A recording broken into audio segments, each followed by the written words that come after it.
Sudah 1 pekan lebih tim SAR gabungan dari TNI dan Polri bekerja keras mengevakuasi korban pesawat Sukhoi Superjet 100 yang jatuh di lereng Gunung Salak, Bogor, Jawa Barat. Di balik proses evakuasi, banyak cerita yang diungkapkan oleh tim SAR. Tidak hanya cerita sulitnya medan, tetapi ada cerita-cerita yang sulit dinalar dengan akal sehat saat melakukan proses evakuasi. Sertude, tidak mau disebut namanya, mengaku mendengar suara raungan harimau di atas gunung hingga gangguan telepon genggamnya. Kejadian itu ia rasakan setelah menjadi tim pertama yang diterjunkan ke Gunung Salak. Sehari setelah kecelakaan, D bersama anak buahnya diperintahkan ke atas Gunung Salak untuk membantu usaha pencarian. Pertama kali melakukan pendakian, dia bersama timnya mampu melewati rintangan. Setelah menemukan runtuhan pesawat, dia bersama tim diperintahkan turun. Memasuki hari ketiga, dia bersama timnya kembali diperintahkan naik ke lokasi. Di sini mulai terasa beberapa keanehan. Pada tugas kedua, perintah yang diberikan adalah untuk mengangkut seorang rekannya yang sakit dari lokasi evakuasi. Saya membawa 5 orang anggota dan 2 orang warga. 1 warga di depan memimpin pendakian dan 1 warga di belakang. Ujar Sertude saat berbincang dengan Merdeka.com di sebuah warung dekat Posko Pasir Pogor, Cijeruk, Bogor, Kamis 17 Mei dini hari.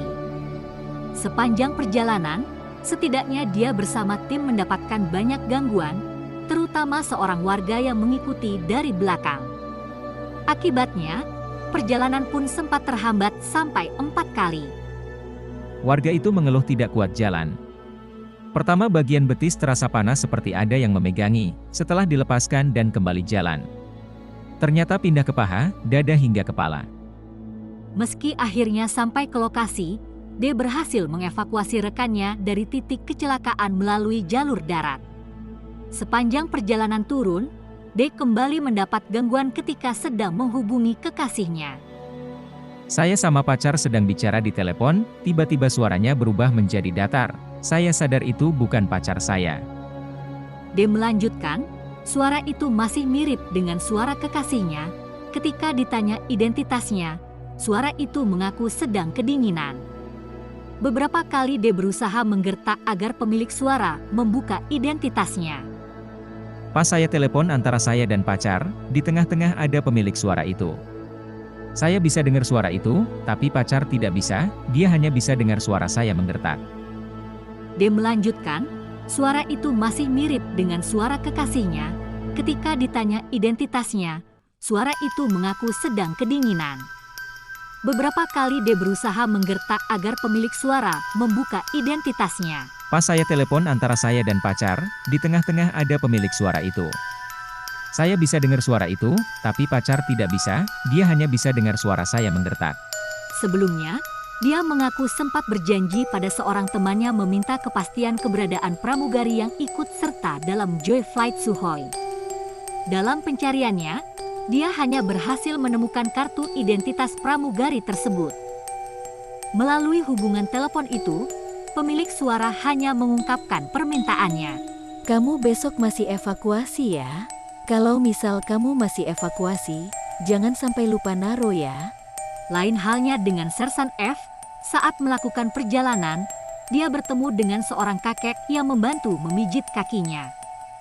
Pasalnya, F merasa kelelahan sehingga bagian mata kaki terasa berat untuk melangkah. Pas dipegang, tangannya dingin sekali. Setelah dilepas, saya sempat mengikuti dia sampai masuk ke semak dan hilang. Merasa ada keanehan, F menengok ke belakang. Ternyata sinar lampu senter milik rekan-rekannya masih melakukan perjalanan dan berada di bagian atas. Saya langsung berteriak agar mereka menunggu.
Itulah sedikit cerita mistis di balik pencarian Sukhoi Superjet 100 versi jejak hiburan.